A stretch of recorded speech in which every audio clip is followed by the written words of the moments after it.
2절 말씀입니다. 사도행전 28장 16절부터 22절 말씀 교독으로 읽도록 하겠습니다. 우리가 로마에 들어가니 바울에게는 자기를 지키는 한 군인과 함께 따로 있게 허락하더라.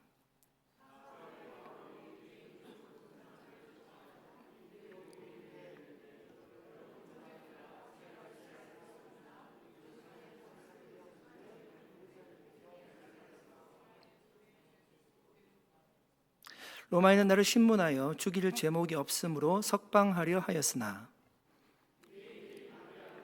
내가 마지못하여 가이사에게 상소하며 내 민족을 고발하려는 것이 아니니라.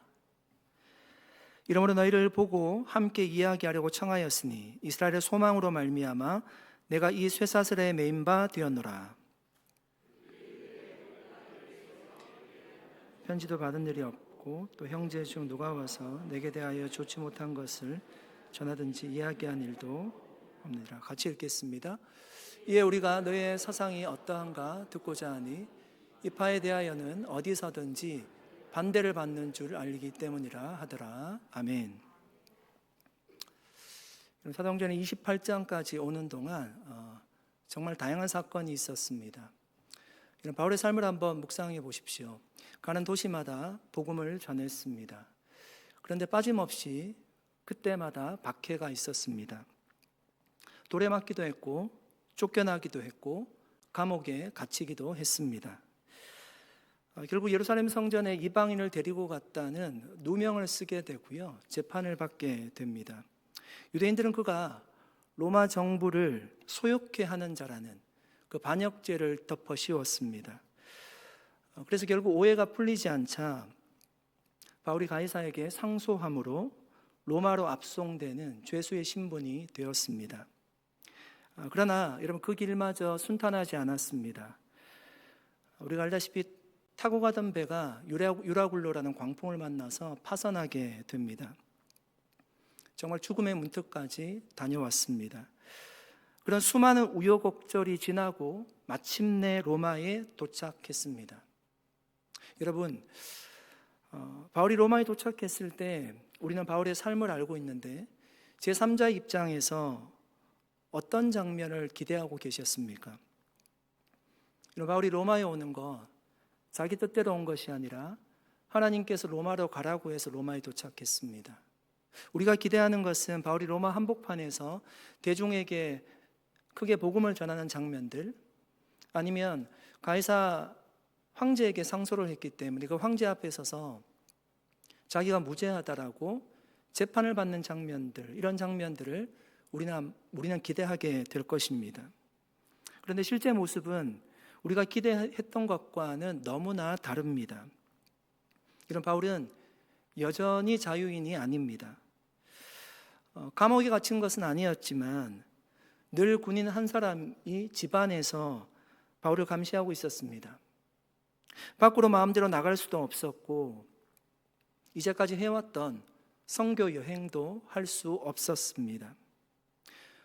로마에 와서요, 로마 곳곳에 다니면서 시내를 다니면서 복음을 전했던 것도 아니었습니다. 한 집에 잡혀 있었던 것입니다. 그렇게 생각한다면 그것이 로마로 보낸 하나님의 뜻일까? 우리는 그런 의문을 가질 수 있습니다. 16절 말씀을 한번 읽어보겠습니다. 우리가 로마에 들어가니 바울에게는 자기를 지키는 한 군인과 함께 따로 있게 허락하더라. 여러분, 학자들은 이 본문을 이렇게 해석하더라고요. 그러니까 우리라고 얘기하니까요, 바울과 함께 이동했던 많은 사람들이 있었습니다. 아마 그때 로마의 감옥에 있다가 바울만 집에 머물 수 있도록 혜택을 받았다, 이렇게 해석합니다. 바울은 완전히 자유로운 상태가 아닙니다. 분명히 죄인입니다. 손에는 쇠사슬이 채워져 있고 늘 군사 하나가 곁에 붙어 있습니다. 그러나 감옥 안에 갇힌 것은 아니었습니다. 한 군인과 함께 따로 있게 했다라고 이야기합니다. 이것이 여러분 굉장히 특별한 대우였다고 합니다. 여러분, 이것이 무슨 뜻일까요? 분명 제한은 있었지만 완전히 차단된 것은 아니었습니다. 바울의 몸이 묶여있긴 했지만 찾아오는 사람을 자유롭게 만날 수 있었다는 겁니다. 바울의 몸은 군사에게 묶여있죠. 아마 쇠사슬이 군사와 바울과 함께 이렇게 몸을 묶었을 수 있어요. 그러나 그의 입은 막혀있지 않았습니다. 그의 진문도 닫히지 않았습니다. 그리고 더 중요한 사실이 있습니다. 바울 곁에 있는 그 군사는 하루 종일 바울과 함께 있어야 됩니다. 아마 그 군사는 교대 근무를 하지 않았을까 생각합니다. 2교대든 3교대든 한 사람은 바울 곁에 늘 있어야 했습니다. 여러분, 이 모습을 한번 바꿔서 생각해 보십시오. 바울이 군사에게 묶여 있는 것이 아니라 어쩌면 군사가 바울에게 묶여 있는 것입니다. 그들은 바울의 찬양 소리도 들어야 하고요. 누군가 찾아온 바울이 복음을 전했을 텐데 그러면 설교 소리도 들어야 되고, 바울이 일찍 일어나서 기도하는 소리도 들어야 했습니다. 항상 늘 함께 있어야 했습니다. 여러분, 하나님은 지금 이 상황을 어떻게 사용하십니까? 사람이 보기에는 바울의 사역이 제한된 자리처럼 보이지만 하나님 보시기에는 새로운 선교지가 열린 자리였습니다.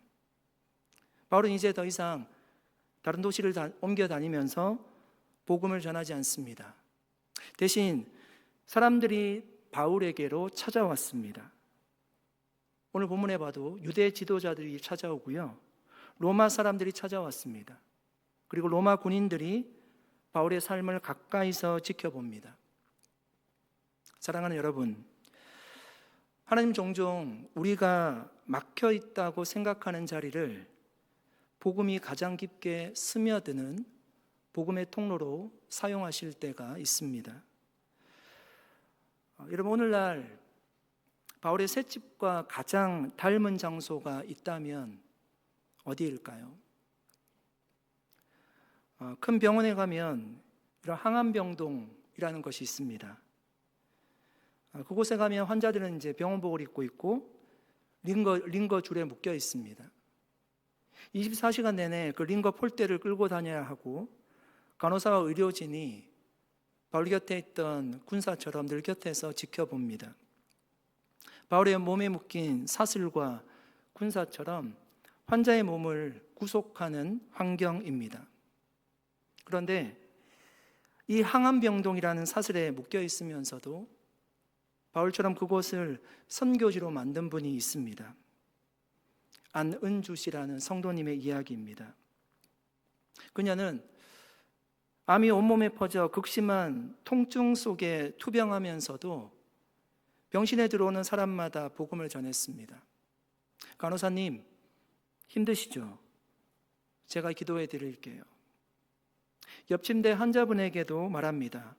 우리 같이 예수님 의지해요. 여러분, 사람들은 처음에 의아해했습니다. 당신 몸이나 챙기세요. 당신이 제일 힘들어 보이는데 누구를 전도합니까? 그런데 시간이 지나면서 놀라운 일이 벌어집니다. 그녀를 돌보던 간호사들이 찬양 소리를 듣고 감동을 받고 눈물을 흘렸습니다. 죽음을 앞둔 사람이 어떻게 저렇게 평안할 수 있지? 의사들이 그녀의 신앙에 관심을 가지기 시작합니다. 그 병실에서 환자를 돌보던 보호자들이 예수님을 영접했습니다. 그녀는 병실에 갇혀 있는 것 같이 보였지만 사실은 그 병동 전체를 하나님께로 인도하는 하나님이 보내신 천사였습니다. 암이라는 사슬이 그녀의 몸을 묶을 수는 있지만 그녀의 입술에서 전해지는 그 복음은 병실뿐만 아니라 그 병원 담장을 넘어서 그 이야기를 듣는 수많은 사람에게 영혼의 도전을 주었습니다. 사랑하는 여러분, 안은주 성도님은 병원 침대에 누워서 죽을 날을 기다리면서 하나님 왜 하필 나입니까? 그렇게 묻지 않았습니다. 대신 곁을 지나가는 간호사에게, 옆 침대 환자에게 이렇게 말했습니다. 제가 암에 걸려보니 알겠어요. 예수님 아니면 이 고통을 이길 수 없더라고요. 당신도 예수님 만나면 좋겠어요. 사도 바울이 셋집에 묶여 있으면서도 오늘 본문 31절에 보니까 하나님 나라를 담대하게 거침없이 전했다고 했던 것처럼 이 안은주 집사님은 병원복을 입고 병원에 갇혀 있으면서도 하나님 나라의 대사로 사셨습니다. 사랑하는 여러분, 저와 여러분을 묶고 있는 사슬은 무엇입니까? 그 사슬이 어떤 사슬이든 간에 그 사슬 때문에 내 인생은 여기서 끝이다라고 포기하지 마시기를 바랍니다. 하나님은 그 사슬을 통해서 저와 여러분 곁에 있는 그 누군가를 우리에게 묶어주신 것입니다. 어떤 사슬이든 간에 그것을 지켜보고 있는 사람이 있을 겁니다. 하나님 그 사람을 나에게 묶어주신 겁니다. 바울의 이야기가, 그리고 안은주 집사님의 이야기가 오늘 저와 여러분의 어쩌면 셋집과 같은 삶에서도 반복되는, 갇혀있는 것 같은 그 셋집과 같은 삶에서도 새롭게 쓰여질 수 있기를 축복합니다. 여러분, 아직 저와 여러분의 상황은 마치 사슬에 묶여있는 것처럼 답답한 상황일 수 있을 것입니다. 그러나 우리가 그곳에서 하나님을 예배하고 기도할 수 있다면 그곳은 더 이상 꽉 막힌 감옥이 아닐 것입니다. 우리를 지켜보고 있는 그 누군가를 변화시키는 거룩한 장소가 될 수 있습니다. 여러분, 하나님은 우리가 믿잖아요. 꽉 막힌 곳에서도 새로운 길을 낼 수 있다라고 우리가 믿잖아요. 새로운 장을 펼칠 수 있는 분이심을 우리가 믿잖아요. 셋집이라도 그곳이 복음을 전하는 사역의 무대를 바꿀 수 있는 분임을 우리가 믿잖아요. 여러분, 그 주님을 믿음으로 우리에게 사슬을 축복의 통로로 바꾸는 은혜를 경험할 수 있기를 예수 그리스도 이름으로 간절히 축복합니다. 바울은 셋집에 머물게 되자마자 가만히 있지 않았습니다. 로마 감옥에 있다가 혼자 셋집에 머물 수 있게 되었습니다. 정말 큰 특혜를 입은 겁니다. 그 셋집에 머물자마자 그냥 가만히 있지 않았습니다. 그가 가장 먼저 한 일이 무엇일까요? 오늘 본문에 보니까 로마에 살고 있는 유대인 지도자들을 자신의 셋집으로 초대하는 것이었습니다. 여러분, 이것은 아마 바울의 전략적인 선택이라고 할 수 있습니다. 먼저 자신에 관한 소문을 바로잡지 않으면 로마의 복음을 전하는 것이 굉장히 어려워질 것이라고 판단했을 것입니다. 그 오해를 풀기 위해서 아마 로마에 있는 유대인 지도자들을 불렀을 것입니다. 그래서 바울은 그들을 초대해서요, 오늘 본문에 보니까 이렇게 얘기합니다. 내가 이스라엘 백성이나 우리 조상의 관습을 배척한 일이 없습니다. 그러니까 쉽게 얘기하면 내가 율법을 부정하지 않았다는 얘기입니다. 그것으로 고발하지 않았습니까? 그런 일이 없다는 거예요. 나는 죄가 없는데도 죄수의 몸으로 이 자리에 와 있다, 이렇게 얘기하고요. 이 사슬은 이스라엘의 소망 때문입니다, 이렇게 이야기합니다. 무슨 얘기일까요? 내가 율법을 안 지킨 것 아니고 죄를 범한 것도 아니고, 그런데 내가 이렇게 있는 것은 이스라엘의 소망 때문입니다. 바울이 그렇게 이야기합니다. 20절 말씀 읽어보겠습니다. 이러므로 너희를 보고 함께 이야기하려고 청하였으니 이스라엘의 소망으로 말미암아 내가 이 쇠사슬에 매인 바 되었노라. 여러분, 지금 바울은 자기의 억울함을 풀려고 유대인 지도자들 불러서 말하고 있지 않습니다. 자기의 무죄를 입증하려고요, 긴 변론을 늘어놓지도 않습니다. 바울은 자신이 왜 이 쇠사슬에 묶여 있다라고 이야기하고 있습니까? 이스라엘의 소망 때문에, 이스라엘의 소망으로 말미암아 내가 이 쇠사슬에 매인 바 되었노라. 여러분, 바울이 말하는 이스라엘의 소망이 무엇일까요? 바울이 말하는 이스라엘 소망이 무엇일까요? 그 소망 때문에 자신이 사슬에 매인바 되었대요. 여러분, 이스라엘 소망은요 하나밖에 없어요. 이스라엘 백성들이 늘 기다려왔던 소망이 있습니다. 약속된 메시아가 오는 것입니다. 바울은 자신이 그 메시아 때문에 지금 묶여 있다는 것이에요. 그 이스라엘 소망인 메시아가 누구입니까? 바로 예수 그리스도이죠. 자신은 죄를 지어서 지금 여기 묶여 있는 것이 아니라 예수 그리스도 때문에 이곳에 묶여 있다는 것이에요. 그 예수 그리스도 복음을 전하기 위해서 나는 묶여 있다는 것입니다. 그것이 그의 사명이었습니다. 그래서 그들에게 다른 거 말하지 않고요, 이스라엘 소망인 예수를 전하였습니다. 유대인 지도자를 초대해서 뭔가 처음에는 자신이 오해받는 것을 이야기하고 싶었을 것입니다. 그런데 본문에 보면 그런 얘기 전혀 하지 않고요, 이스라엘의 소망에 대해서 얘기해요. 예수 그리스도에 대해서 얘기했다는 것입니다. 사랑하는 여러분, 우리는 상황이 답답할수록, 사역이 어려워질수록 우리 마음속에 이런 유혹이 찾아옵니다. 내가 얼마나 억울한지 알아? 내가 얼마나 힘든 줄 알아? 물론 여러분, 그 상황을 설명할 필요도 있습니다. 설명하지 않으면 모르니까. 바울도 설명을 했습니다. 그러나 저는 이 부분에 좀 집중하고 싶은데요, 설명의 중심이 무엇이었느냐, 그것이 더욱 중요합니다. 설명을 했지만 바울이 설명한 중심은요, 이스라엘의 소망이었어요. 내가 어떻게 붙잡히게 되었고 어떤 오해를 받게 되었고 그런 얘기하지 않고 이스라엘의 소망, 예수 그리스도 복음 때문이라는 것. 여러분, 저는 이 한 문장이요, 바울의 인생을 설명하고 바울의 평생의 사역을 규정한다라고 생각합니다. 이런 바울은 자기 상황을 이해해달라고 말하지 않습니다. 대신 그는 복음을 잘 전달하는데 자신의 인생을 들였습니다. 그래서 그는 이런 어떤 것을 변명하려고 하지 않고 이스라엘의 소망이 예수를 증명하려고 하였습니다. 자신의 삶에 역사하셨던 그 이스라엘 소망이 예수 그리스도를 증명하려고 했습니다.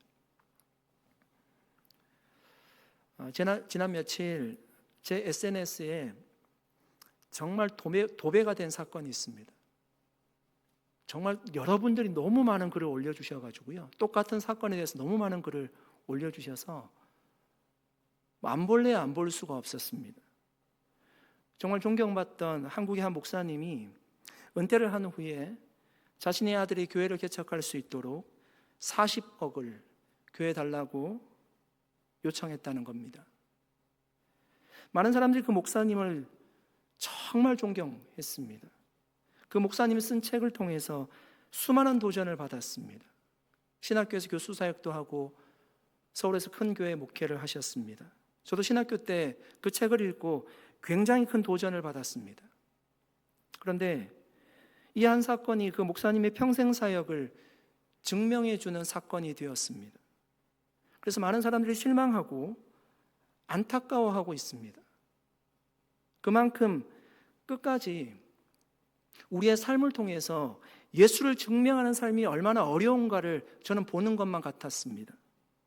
그런데 방금 어떤 교수님이 올린 글을 보니까 그 목사님이 요청한 것이 아니라 교회가 분립개척을 하려는 상황인데 돈 이야기는 교회가 자체적으로 판단한 것이라는 글도 보았습니다. 한 300명 정도가 나간다는 거예요. 그러면 예배를 드려야 되는데 예배 장소가 없으니까 교회가 그렇게 책정했다, 이런 글을 보았습니다. 지켜볼 일입니다. 저는 그것이 사실이었으면 좋겠습니다. 정말 사실이었으면 좋겠습니다. 한때 잘 나가던 사업가였던 한 남자가 있었습니다. 이분은 정말 정직하게 사업을 하려고 애썼습니다. 그런데 거래처의 배신과 갑작스러운 불황으로 하루아침에 회사가 부도가 나고 말았습니다. 모든 재산을 압류당하고 죄수의 사슬처럼 실패자라는 낙인이 찍혔습니다. 사람들은 수군거렸습니다. 하나님 믿는 사람이 왜 저렇게 망해? 정직하게 하더니 꼴 좋네. 이런 얼마나 억울하겠습니까? 그는 사람들을 찾아다니면서 변명하고 싶었습니다. 내가 잘못한 게 아니라 거래처가 배신한 거야. 경제 상황이 나빠서 그런 거야. 내 실력이 부족한 게 아니야. 자기 사정을 설명하고 싶어 견딜 수 없었습니다.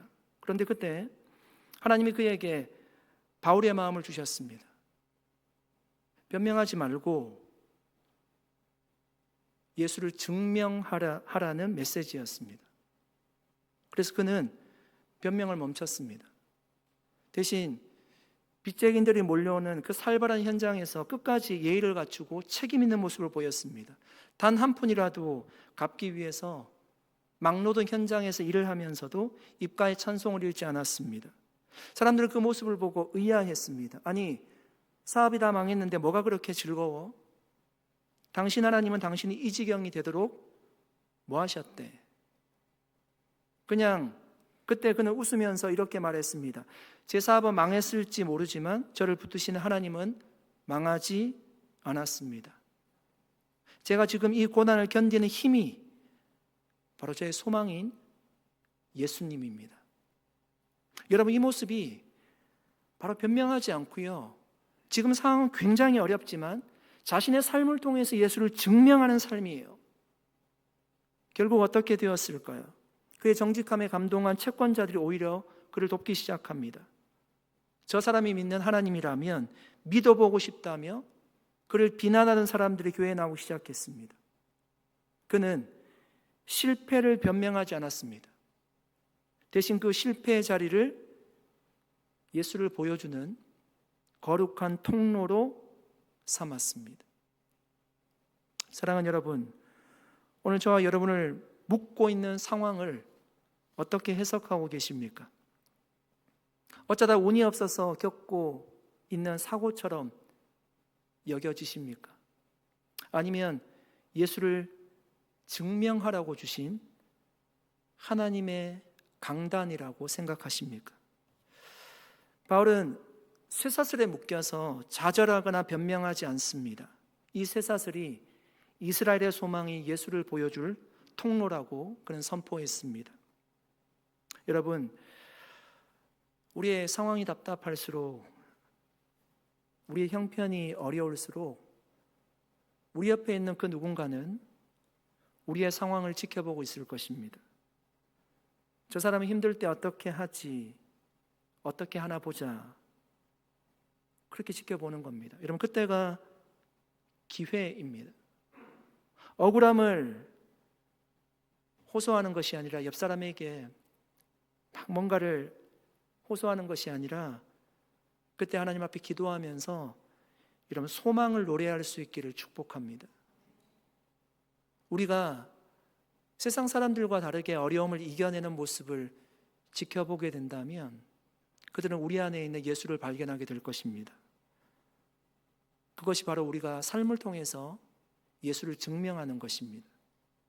그때 정말 바울이 어려움 중에도 복음을 나눴듯이 복음의 역사, 구원의 역사는 우리를 통해서 시작이 될 것입니다. 이스라엘 소망인 여러분 예수 그리스도가 어려움 중에도, 그 사건 중에도 전해지게 될 것입니다. 그렇게 어떤 상황 속에서도 예수를 증명하는 삶을 살아가는 저와 여러분 될 수 있기를 예수님의 이름으로 간절히 축복합니다. 여러분, 이제 유대인 지도자들의 반응을 한번 보십시오. 그들은 아주 차갑게 반응합니다.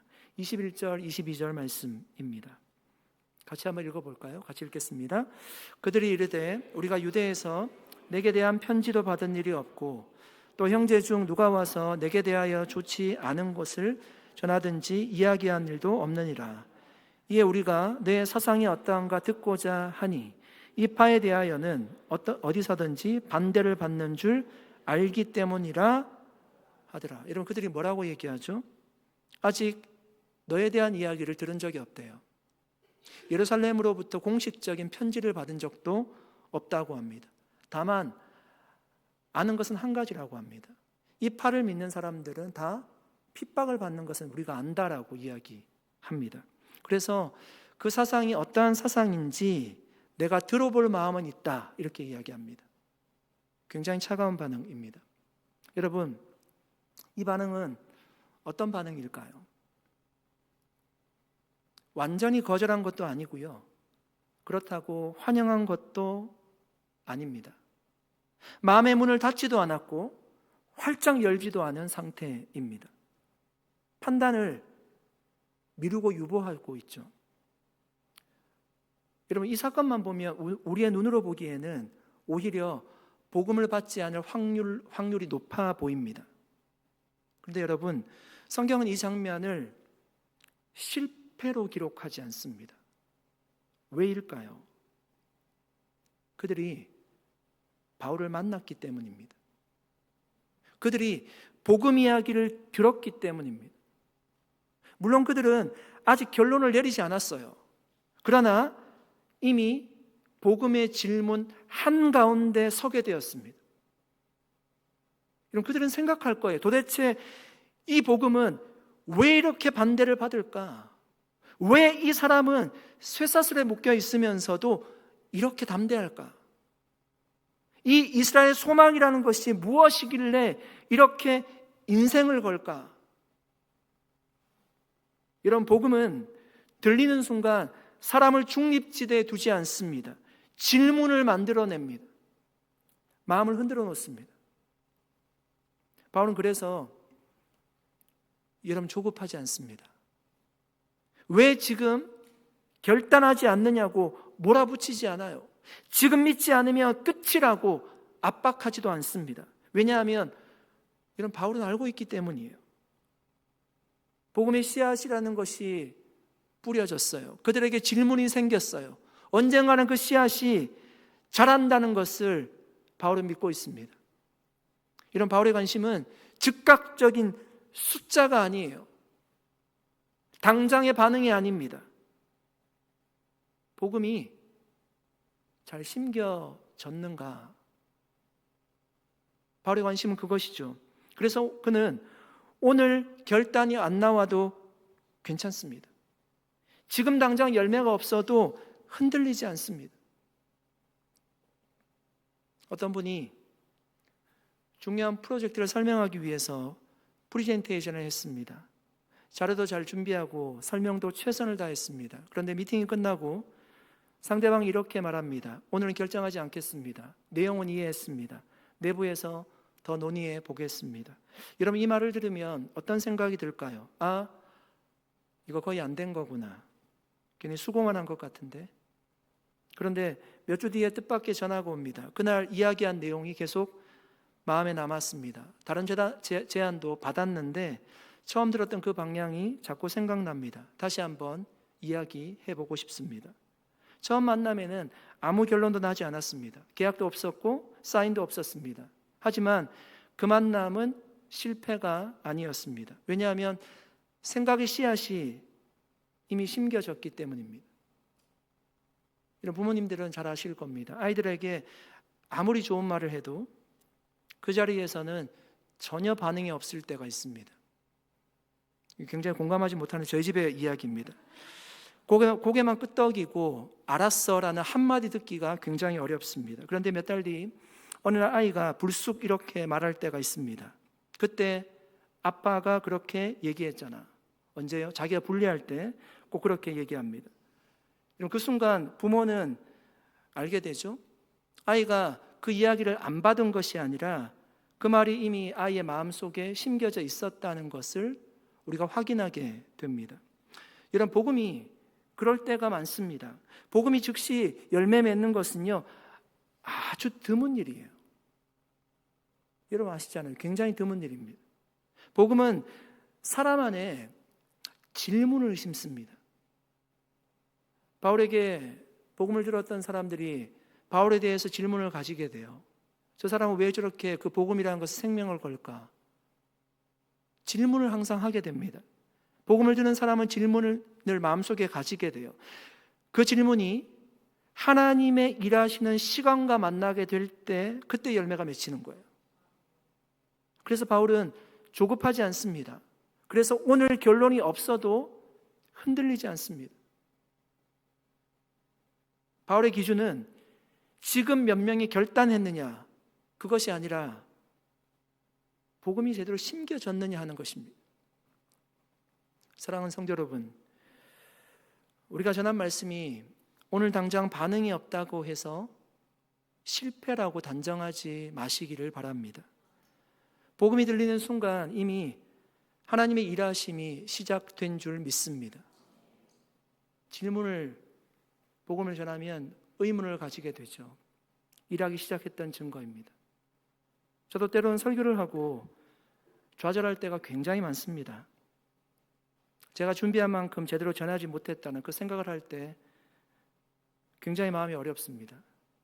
지금 당장 은혜 받고 회심하고 구원받는 숫자가 많아지기를 바라는 마음이 우리의 마음일 겁니다. 사역을 하면 당장 눈에 보이는 열매 맺히는 것을 우리는 기대합니다. 지금 제가 숫자가 중요하지 않다는 말을 하는 것은 아닙니다. 여러분, 성경에도 베드로가 복음 전할 때 죽시로 3,000명씩 회심한 역사를 특별하게 기록해 두었습니다.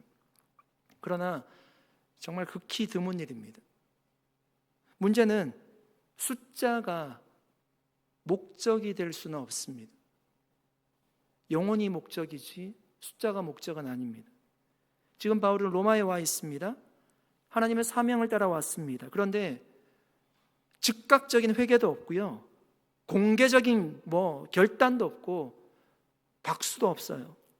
요즘 기준으로 보면 성과 없는 사역 같아 보입니다. 송구영 신예배 때 제가 프랭크 제너에 대해서 함께 나누었습니다. 40년 동안 시드니 조지 스트리트 거리에 나가서 10명 이상 만나면서 똑같은 질문을 하면서 복음을 전했습니다. 몸이 쇠해서 이제 더 이상 복음을 전할 수 없을 때 그가 집에서 의자에 앉아서 자신을 자책했습니다. 내가 평생 이렇게 사역해 왔는데 잘못된 건 아니었을까? 그때 한 목사님을 통해서 그가 한 사역이 의미 없는 사역이 아니었다는 것을 하나님께서 들려주셨습니다. 수많은 사람들이 그의 복음 증거를 통하여서 예수를 영접하게 되었고 헌신하게 되었습니다. 보이지 않는 곳에서 하나님 일하고 계셨습니다. 이런 바울도 아마 그래서 복음을 전하고 흔들리지 않습니다. 실망했다는 기록도 없습니다. 모두가 바울이 복음 전할 때 받은 것 아닙니다. 전략을 바꾸겠다는 말도 바울이 하지 않습니다. 왜 그랬을까요? 바울의 기준은 숫자가 아니라 이스라엘의 소망인 예수 그리스도, 그 복음을 때를 얻든지 못 얻든지 전하는 것이었기 때문입니다. 사랑하는 여러분, 숫자 중심 문화에는 치명적인 위험이 있습니다. 지금 당장 보이는 열매만 복음이라고 착각하게 만듭니다. 그러나 복음이 심겨졌다면 하나님의 시간은 이제 시작이 된 것입니다. 사랑하는 여러분, 우리도 열심히 복음을 전하되 실망하지 마시기를 바랍니다. 즉각적인 반응을 보지 못했다라고 해서 복음이 실패한 것이 아닙니다. 복음은 이미 심겨졌고 하나님은 일하고 계십니다.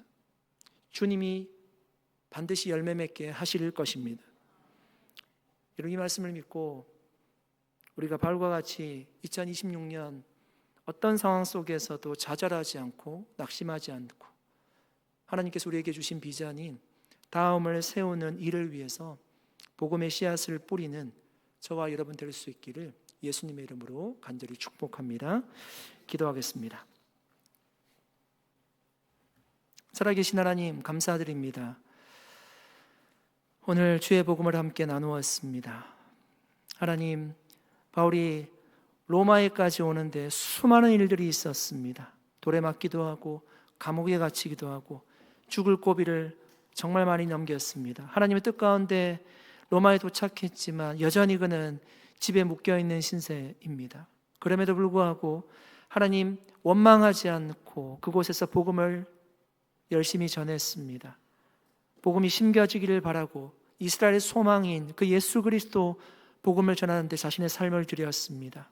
하나님 아버지, 우리 또한 다음을 세우는 교회라는 비전을 가지고 2026년 우리가 복음의 씨앗을 짚는 한 해가 될 수 있도록 역사하여 주시옵소서.